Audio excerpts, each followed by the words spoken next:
Creo que esa multiplicidad de imágenes a la que estamos expuestos es muy, digamos, es una gran ventaja porque nos permite y nos impulsa a preguntarnos ¿y qué hacemos ahora con las fotos o qué hacemos en general con las imágenes, ¿no? ¿Cómo hago para diferenciarme o para hacer algo diferente o para hacer algo auténtico en un medio en el que hay tanta producción? Entonces, eso es de alguna manera un motor de búsqueda y un motor de experimentación. Y si tú miras la fotografía contemporánea, al menos en el ámbito del arte, y también entra lo documental, hay un trabajo donde la foto se ha vuelto de alguna manera escultura, ¿no? Hay unas fotos que son fotoesculturas. Hay un trabajo con la materialidad muy importante, incluso desde lo analógico también, con lo digital ni se diga, con la entrada de la inteligencia artificial aún más se abre esa posibilidad. Entonces creo que es muy interesante que estemos expuestos los fotógrafos hoy por hoy a esa especie de presión por lo que está sucediendo con la imagen y por esa gran, como esta furia de las imágenes, ¿no? Que menciona Foncuberta, porque sí, efectivamente nos fuerza a pensar y qué hacemos con ellas, ¿no? En general, mi obra está atravesada por mi experiencia previa. Yo, además de ser artista, soy bióloga. Antes de dedicarme al arte, estudié biología, trabajé 10 años como bióloga marina y en ese tiempo acumulé mucho archivo, que en ese momento para mí tenían una finalidad documental, ¿no? De registrar lo que estaba viviendo, pero que hoy, desde la perspectiva artística, yo suelo regresar a este archivo y lo miro con otros ojos y con otra intención también. Eso se enlaza con lo que hablábamos antes, ¿no? De qué hacer con las imágenes, ¿no? Yo trabajo mucho con mi archivo y lo reconfiguro, lo recontextualizo, un poco también a veces me doy el permiso para destruirlo, transformarlo, ¿no? Una foto que hice, por ejemplo, del soplo de una ballena cuando estaba trabajando en el medio del mar, en ese momento era un registro de la especie, pero hoy por hoy me habla del tiempo, por ejemplo, de la vulnerabilidad y de lo efímero, ¿no? Un tema que es transversal, creo, también a mi obra es el tema de la vulnerabilidad, ¿no? Que yo además he sido consciente hace poco de ello. Me he dado cuenta de que en realidad siempre estaba hablando de lo mismo. En un primer momento hay una vulnerabilidad, estoy mirando la vulnerabilidad desde el medio ambiente, desde el ecosistema y luego desde la condición humana, ¿no? De lo que nos pasa como seres humanos, ¿no? Los puntos de quiebra en nuestras vidas. Pero en el fondo siempre estoy hablando de lo mismo, solo que con dos, ¿cómo se podría decir? Con dos elementos aparentemente distintos, ¿no? Porque en realidad igual, si lo pensamos un poco más, seguimos siendo lo mismo, ¿no? Bueno, este es un proyecto que se llama biopía. Biopía es una palabra inventada que implica dos palabras, vida, que es bio, y ops, que es visión. El proyecto tiene que ver con cómo como seres humanos contemporáneos estamos centrados en el presente y no estamos viendo a futuro las consecuencias de nuestras acciones con respecto a lo que es lo que se puede entender como naturaleza, medio natural y cómo eso nos va a afectar, ¿no? Esta es una presentación específica que hice para un visionado de portafolio. Las fotos tienen un formato bastante grande, por ejemplo, esta que es de las más grandes tiene 1,50 m por 1 m. Las imprimí en un papel de bambú, de fibra de bambú, que me parecía que le caía muy bien al proyecto, ya que el proyecto tenía muchas plantas, ¿no? Es un proyecto que hice en el bosque, en los cerros de Amotape, en el Parque Nacional Cerros de Amotape, aprovechando un viaje y que nada, registré para luego trabajar, es una especie de sándwich de imágenes lo que sucede ahí, ¿no? Este es el proyecto Bardo, es un proyecto que hice en el año 2014 y que está conformado por solamente 3 fotos. Las veces que intenté ponerle más, veía que se perdía la potencia que adquirían estas 3 fotos juntas y que fue un proyecto que de alguna manera es una urgencia, o fue una urgencia, lo hice muy poquito tiempo después de que mi papá falleció, mi papá falleció de una manera muy repentina, de la noche a la mañana, y yo me quedé como muy enganchada con el proceso de partida, en el momento en el que él está clínicamente, digamos, despidiéndose del mundo, ¿no?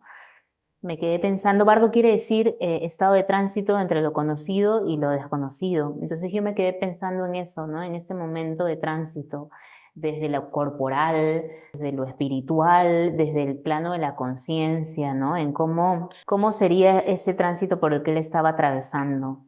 Y nada, tenía la necesidad de hablar de ello.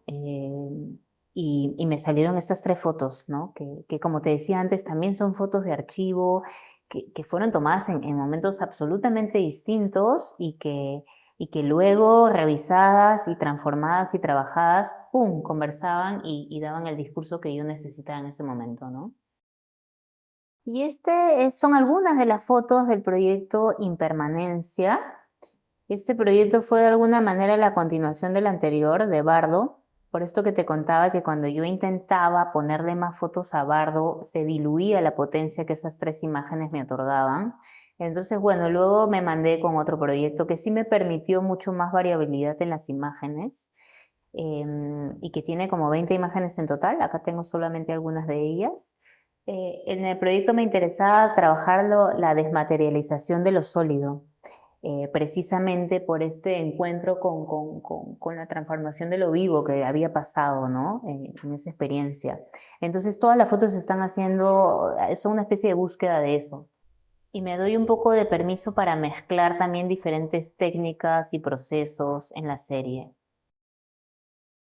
En cuanto a la técnica, no podría decir que tengo una técnica en particular. En realidad me gusta mucho experimentar con la imagen. Trabajo mucho en digital y eso me permite mucho trabajo. Y también en los últimos proyectos trabajo mucho desde lo material, es decir, con una foto impresa y qué se puede hacer con ella, ¿no? Sí, en todos mis proyectos desde el inicio hay una transformación de lo que sale de la cámara, ¿no? Una transformación, digamos, evidente, ¿no? Una intención de transformación de eso, de ese archivo que sale de la cámara, ¿no? Creo que para generar tu propia narrativa, igual nunca es propio algo, ¿no? Igual uno siempre está en la cabeza con todo lo que ha visto, todo lo que lo ha influenciado, ya sea consciente o no. Pero creo que, bueno, uno necesita mucha observación de lo que está haciendo y mucha conciencia de lo que está haciendo, ¿no?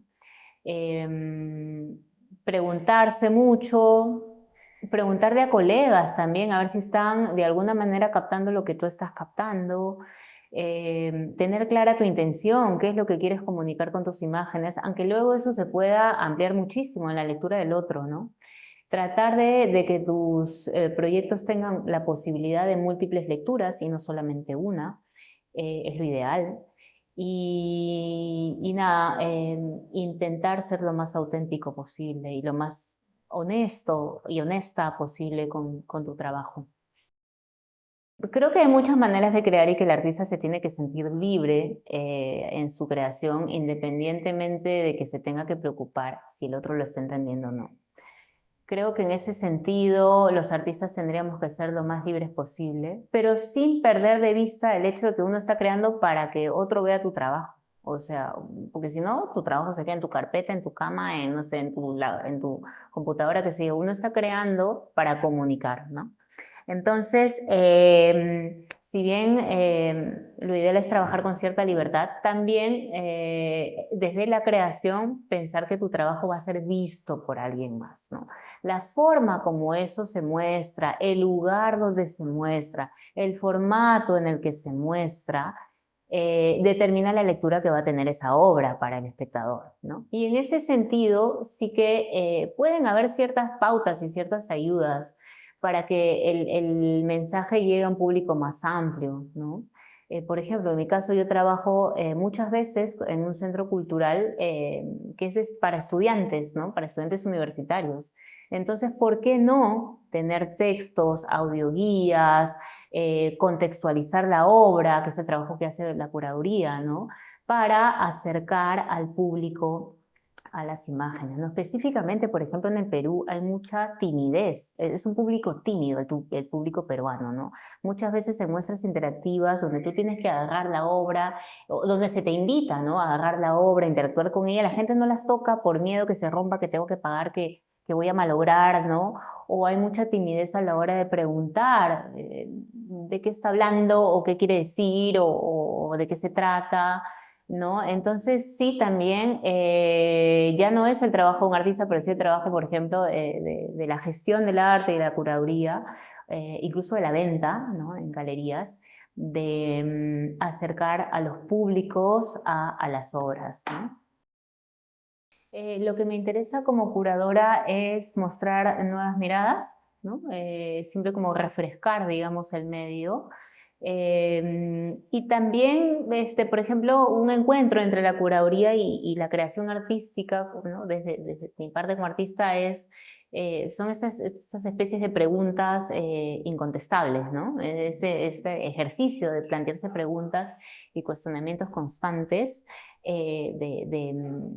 sobre la vida, sobre el orden de las cosas, sobre tu lugar en el mundo, el lugar de los otros, ¿no? Entonces, un poco lo que ejerzo como artista, esas preguntas que surgen en mí como artistas, se transfieren un poco al trabajo curatorial y continúo desde esa perspectiva. Otra vez desde la curaduría también me gusta, en la medida de lo posible, siempre respetando el trabajo de los y las artistas, el tener una libertad creativa también, ¿no? Estoy siempre en contacto preguntando, oye, ¿te parece si es que esta obra la presentamos de esta manera? ¿No? Me gusta mucho sugerir y por lo general se dan unas colaboraciones muy, muy increíbles, aprendo mucho. Y pienso que también otro rol importante en la curaduría es impulsar el trabajo de gente joven, combinando, por ejemplo, en muestras colectivas, artistas consagrados con artistas que recién están comenzando, ¿no? Entonces, eso también es otra de las cosas que me interesa. Bueno, la fotografía para mí ha significado un espacio, primero que nada un espacio de escucha a mí misma, la posibilidad de... Yo siempre tuve interés por el arte, en realidad desde muy niña, y la única herramienta que manejo para expresarme es la foto, ¿no? No soy escultora, no soy pintora, no soy música, ¿no? Entonces la fotografía representa para mí, ha venido representando un espacio para poder hacerme preguntas, como decía antes, ¿no? Para preguntarme qué me pasa, qué sucede a mi alrededor, qué sucede en el tiempo y el espacio en el que me ha tocado vivir, y poder expresarme a través del arte, ¿no? Es la herramienta que me permite esa posibilidad de pregunta, de cuestionamiento y de expresión.